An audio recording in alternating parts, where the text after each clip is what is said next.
I live in Norway, the iceberg of the European countries. About a month ago, it was the 17th of May, Norway's National Day. And, just the same way all other children of other countries are forced to learn about their country's history, I too had to be dragged through the history about how Norway became an independent country. Nationalism at its peak. So, I thought I would take you through that history, so that you can impress your friends if it ever comes up in a conversation. Assuming you have some of those, friends. I know I'm late with like a month, but as I've told you before in a short 26-second video, May is one of the busiest months for a student like myself, so I had to put YouTube aside for a while to focus on school, but I'm back now, so let's get started. It all starts with this dude, Napoleon, which I assume you have heard of, or at least have heard mentioned before. He was pretty famous after all. He was the self-elected president, also known as Emperor of France, from 1804 to 1814, but he had been going to war against the other countries in Europe for a few years even before that. At this time, Norway was under the regime of Denmark, and we shared a king with Denmark. We wrote like Denmark, we spoke like Denmark, we ate like Denmark. Denmark and Norway were called Denmark-Norway at the time, which is horrible. If anything, we should have been called Norway-Denmark, it sounds better. Suddenly one day, Napoleon turned to Denmark and was like, Bonjour, mon ami. Wanna help me go to war against these other losers? And Denmark was like, heck yeah, dude. And like a child that had no other option but to do what they were told by their parents, Norway had to support Napoleon in the war against Europe, because Denmark said so. If you didn't ditch history classes in secondary school, you know that Napoleon didn't take over the world and had a long-lasting and succeeding imperium. No, Napoleon lost the war in 1814 during the Battle of Waterloo, which I can only assume was built around the toilet. After Napoleon lost the war, all the other countries turned to Denmark and was like, you supported a loser, now give us stuff. Because, as you all know, that is how war works. Sweden, which was the neighboring country of Norway and Denmark, was like, yeah, I want stuff from you, so now give me your lunch money. But Denmark didn't have any lunch money, so he had to give away Norway instead. Then, for a couple of months, while Norway was waiting for Sweden to travel to Norway and declare themselves the rulers, Norway was technically a free country. Officially, we had no king. We were neither in a union with Denmark nor Sweden. So, in this brief time period, 111 snobs gathered at the farm of Eidsvold, Eidsvold's beginning.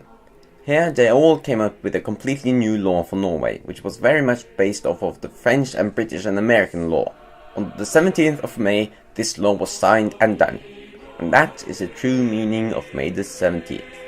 Today we just walk in trains of people and eat ice cream to celebrate. Anyways, when the Swedes arrived in Norway, they were like, we are the rulers here now.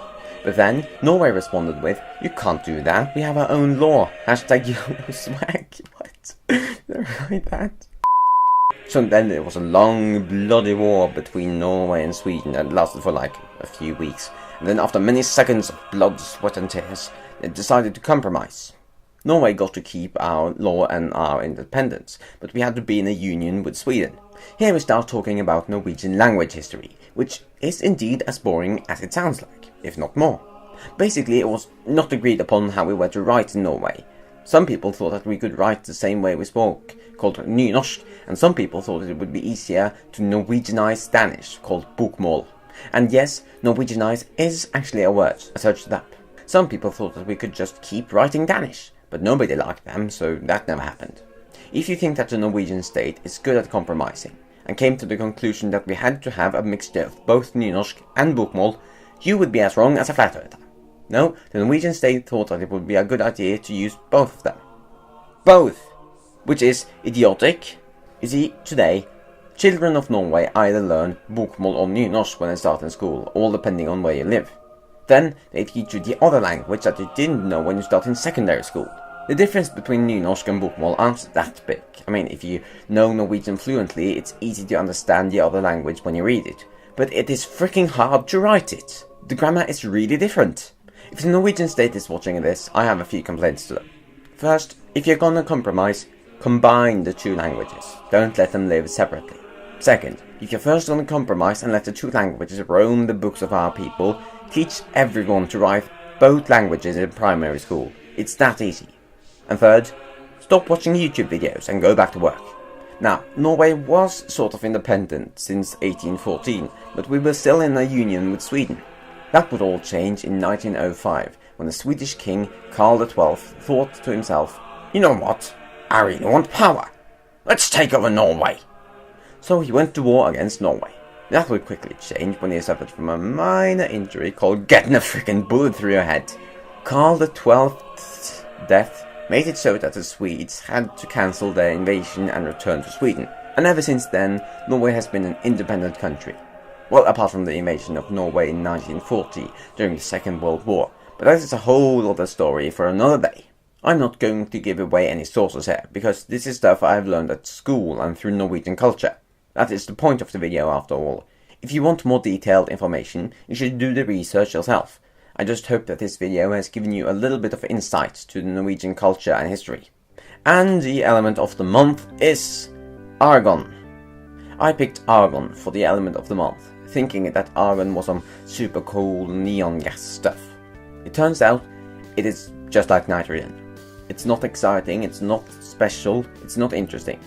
Its best ability is that it creates blue lights in neon lights, but plenty of other gases do the same thing with different colors. So, slow applause for argon, everyone.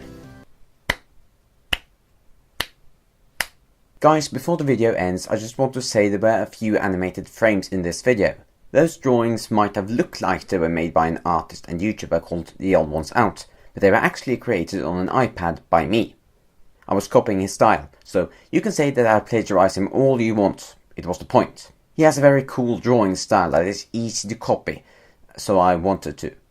I'm probably going to animate a lot more for my videos forwards because I like it, but I will probably not copy his style again. Probably.